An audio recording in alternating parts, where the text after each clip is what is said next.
The students, it is the second video for the week 1, and we are now going to share some views about the written communication, the second type of the verbal communication.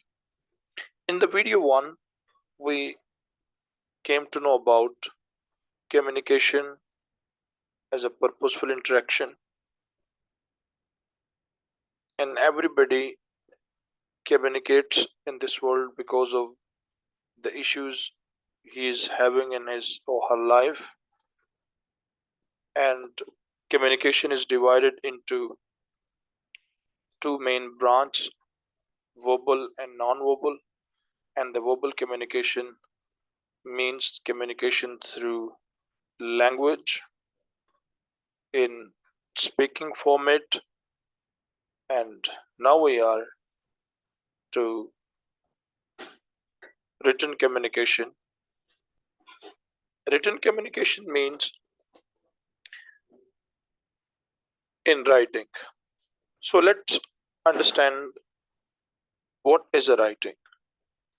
Writing basically is a process of encoding or shaping our ideas, feelings, information, scientific concepts which exist in our brain or in this environment in intangible form, in abstract form, in form of feelings. And with the help of the syntax or language symbols, a writer, a designer, an encoder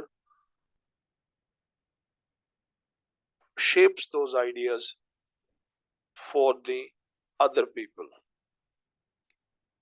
Here, language becomes an arbitrary tool. Arbitrary tool means a tool which is equivalent, understandable for the writer and the speaker.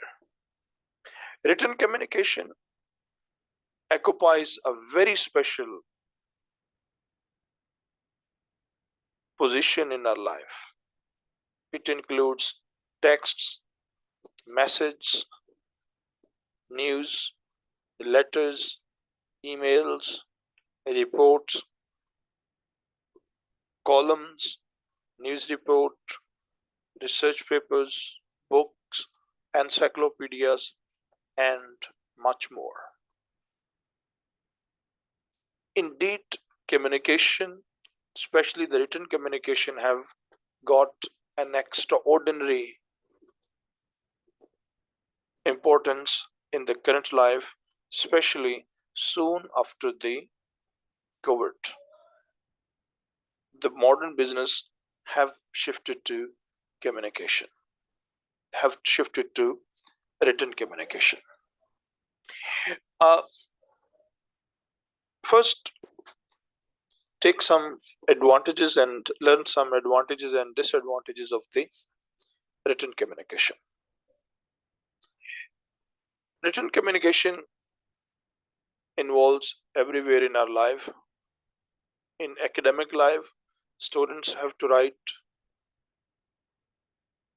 quizzes, assignments, papers, fill up the forms, they write applications, and much more. And especially in Pakistan, where the education system is still stereotyped, the assessment, 90-80% of the total assessment is based on the writing expressions. Even the highest exam for the civil services, CSS or PCS or the judiciary, they have a very long share or a big chunk of their examination is actually the writing. They assess a person on the writing criteria. Once a person is qualified, then he is eligible to appear in the next phase of interviews or selection processes. Whereas in official life, written communication is a very important thing. No person can be hired in any organization without having a written interaction. For example, after you have cleared the degree, definitely you shall work with some organization. And what is the first stage? You have to develop your CV, in which you put all your academic experience and every information very tactfully, intelligently, precisely, and truthfully. Then, application letter, job application, or you say it a cover letter, fine. And in some cases, students have to write uh, personal or objective statements. Then tests, written tests. After the written test, for example, you have been hired, then sorry, in working environment, meetings are held, and the participants, the officials, have to take minutes of the meeting. Upon the minutes of the meeting, they have to create different kind of newsletters, emails are generated, instructions are given, memos are written, reports are developed. For the managers or the leaders, they have to write policy matters, they have to draft training manuals, they have to write training modules, and much more for the subordinates and the customers or the audience. Fine. So, technical writing is another big domain in our life. For example, all the businesses are turned online, clear, and students specially qualified in computer sciences, engineering, technology, medicine, they have to write a lot about their products, services, cases, modules, models, and much more. Fine. Therefore, written communication is equally important for every student. Now, the problems with the written communication are that written communication is often more challenging. One have to learn the language. We need relevant vocabulary. We must be expert in using the relevant register. We need a specific tone. Then diagrams, figures, charts, and much more. Written communication is exhaustive. One have to find out and then have to follow a very long process of uh, from the pre-writing stage till the editing, proofreading, and submitting. They are all very tedious tasks, but one have to do it. Therefore, the organizations always give special preferences to the people who are good at technology and as well as in written writing techniques and norms. Well, the next is non-verbal communication. I hope, students, you have understood the significance of the written communication.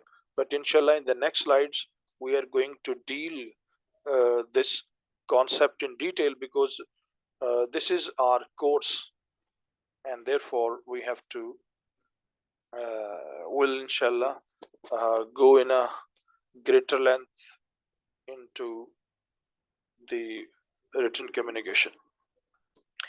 Well, non-verbal communication. Here it is a definition written by some expert, given by some expert. The most important part of communication is hearing what is not said. This definition speaks that learning the non-verbal language, the body language, facial expressions, the eye contact, and other things which are not the part of the oral communication, we are not encoded formally in a language, they are more important to learn.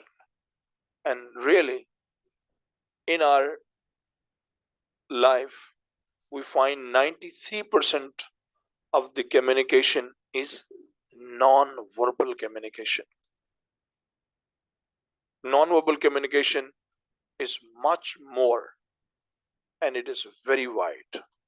For example, early in the morning, you are coming out of your home and have got your bike out.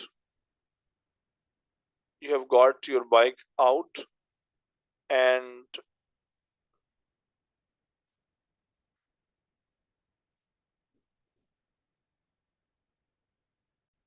yes, for example, you have got out of your house or home with motorbike. As you came out, you found that the cool air is blowing, and you find thundering, and you hear thundering, and you watch lightning in the environment, and then you decide that it is going to be very heavy rain, and under this impression you take your bike in home and decides not to move out. This is what it is: non-verbal communication. And this non-verbal communication was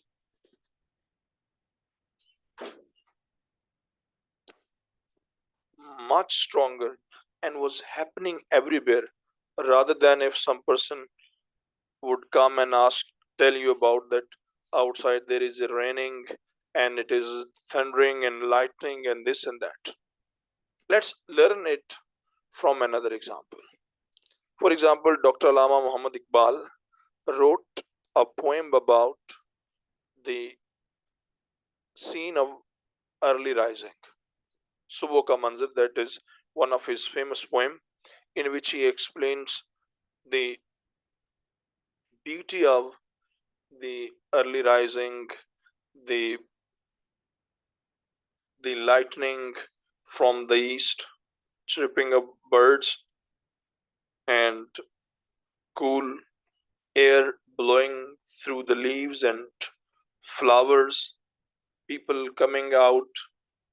I mean, he's depicting a life, but that is a written communication that he has used a language to encode his feelings about that very scene.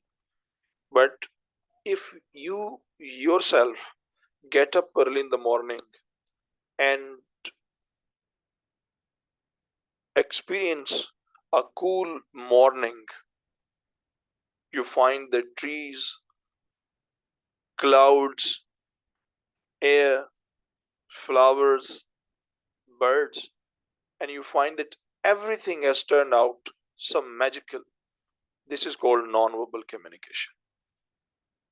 Non-verbal communication is necessary to us to learn.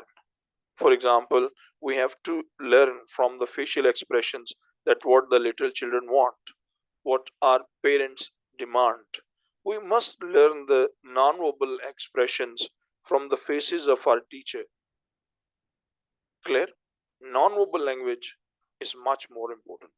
And this is, for example, when some person falls ill or receives some accident, have to go to hospital, they check the temperature, they uh, check the blood pressure, doctors examine the reports, fine, image, they are to some extent the non-verbal expressions, but they are very strong.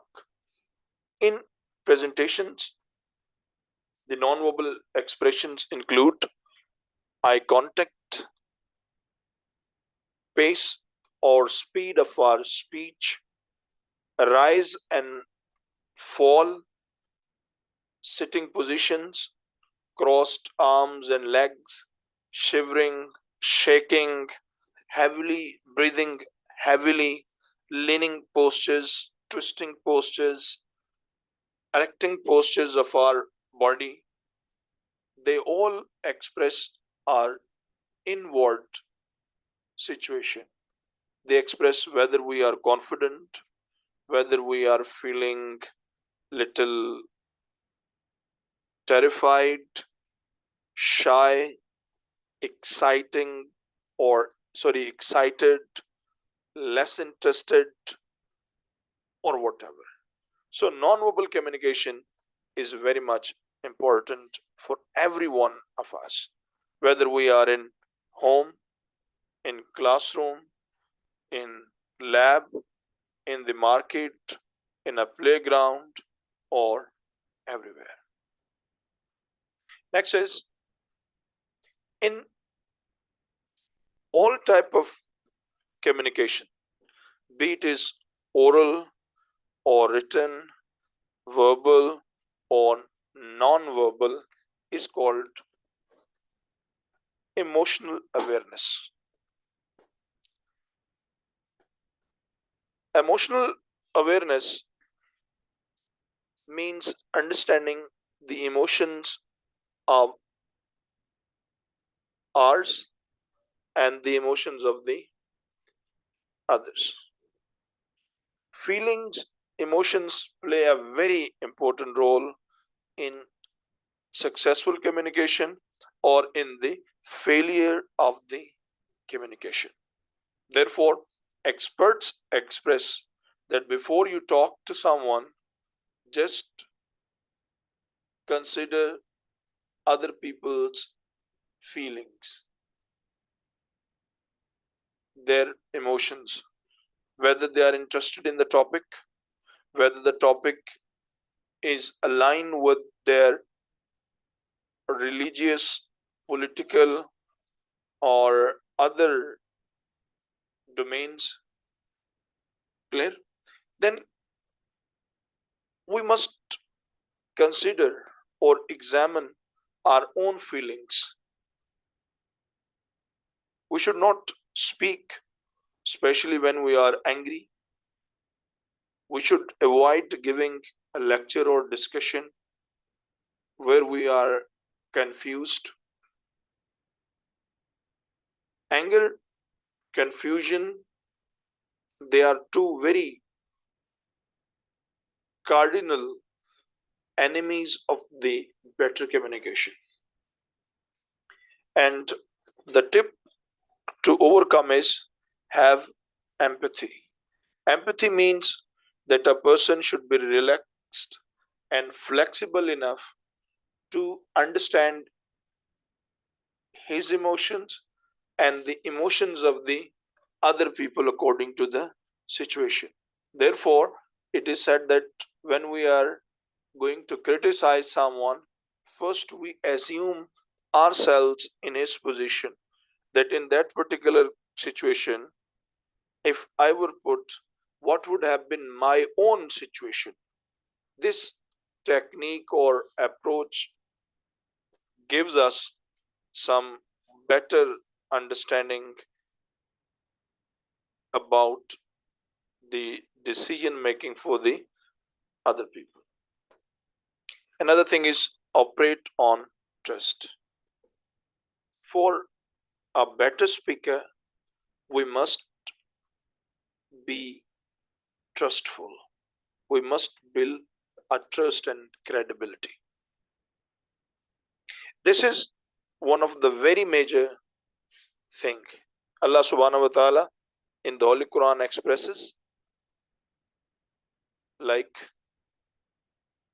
lima taquluna ma la taf'alun. You don't say what you are not going to do. Or in many times repeatedly waqul said waqulu qawlan sadida, that say the right thing. Trust is one of the major communication trait and as well as barrier. For example, it is very open secret that no person in the private sector believes in the notions or explanations given by most of the government department officials, normally by police or by the even our courts or some other things. People believe it that there may be something wrong, there may be something wrong. The reason is that the professionals have themselves abolished the trust. Recognize misunderstandings. We must recognize whatever the confusions or misunderstandings are taking place within us, because most of the emotional instabilities happen because of these misunderstandings. Dear students, in this video we have covered the 2 points that written information is one of the very important segment of communication. It is highly significant for the students in academia or for the professional in their professional life. Written communication can be a very powerful tool for the experts or even for the students to generate their income as joining the different professions or or working as the freelancers. Inshallah, in the next video, we'll try to come out with the professions which are linked with the writing skills. Thank you very much.